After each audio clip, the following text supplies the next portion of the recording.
This spicy chorizo risotto is a must make.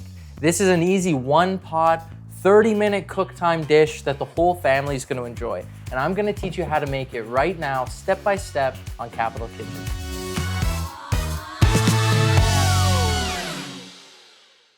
So here's some of the ingredients you're gonna need to make this spicy chorizo risotto. And the first thing we're gonna use is right over here, the star of the show, Capital Chorizo. It's salty, it's spicy, and this is gonna be the main source of flavor for our risotto today. You wanna just score the sausage like this, and we just wanna peel that casing off. Now you wanna get yourself a pan, medium-high heat with high walls to it.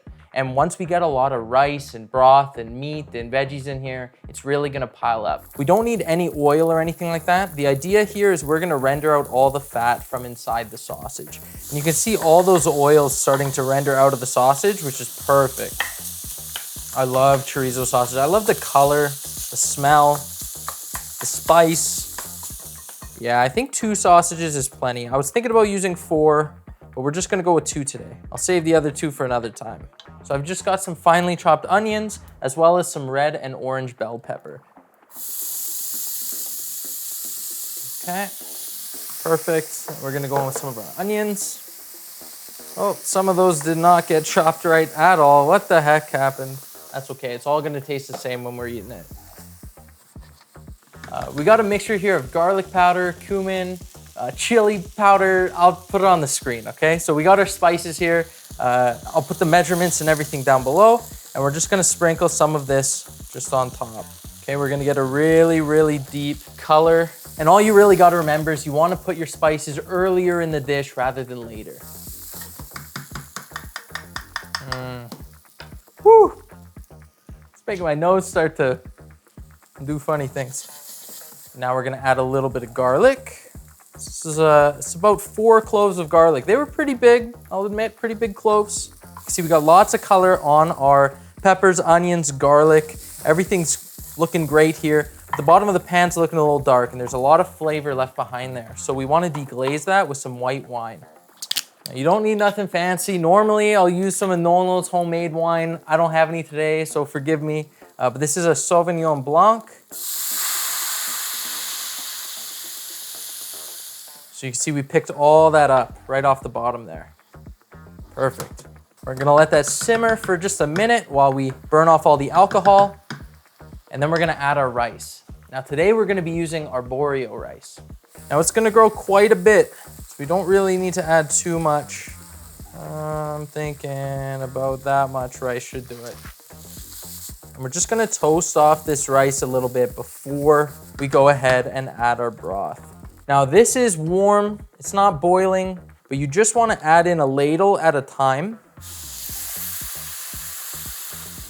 And you just wanna stir this in as we go along here, okay? And this is it, this is really the last step. We're just gonna do this until the rice is cooked. So we're gonna give it a stir. Once it starts getting thick like this, where you can kinda almost make a well in the middle of the pan there, we're just gonna add a little bit more. And we're gonna do this until the rice can't take anymore. The risotto is about 90% cooked at this point. You can see sort of what texturally it looks like here. We wanna go ahead and add our chorizo sausage back in. So we've got our crispy chorizo sausage here that we set aside from earlier, and I'm just gonna add this back to our risotto. Okay. We're gonna stir all this together, and this is gonna be our final dish here, our chorizo risotto. So what I'm looking for is I wanna be able to stop stirring it without getting a pool of chicken broth up at the top. So you can see, I got the heat turned off now. We're just using the residual heat from the burner. And that is going to do it. A little bit of freshly chopped green onions. We're gonna add some in that we're gonna stir, and we'll save some as our garnish. I can't wait to dive into this. The whole house smells like chorizo now. It smells incredible. The texture is looking just right. It's moist, it's not dry, it's not gloopy. The number of times I've burnt my mouth tasting the food is actually, it should be 0, but it's too many.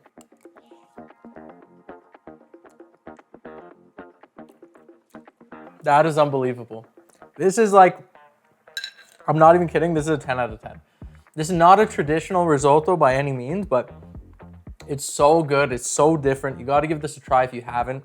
It's spicy, it's luxurious, it's amazing. Okay, my tips, my takeaways. You wanna make sure you get the salt level right. The way I did that, I don't know if you noticed, but we didn't add any salt into the actual rice or risotto while we were cooking it. We didn't add any salt to our veggies. All of the salt was in the chicken broth. So you wanna taste your chicken broth, make sure the salt level's right. Even a hair on the saltier side is okay because there's gonna be a lot of rice here. And then that's how you're gonna season your dish, that and the sausage. This is incredible. This is a 10 out of 10. Nick, you wanna give it a taste? We'll swap places here. I want your thoughts. Okay, here we go. It's still hot. Okay. Oh my God. How are you holding this bowl? Okay.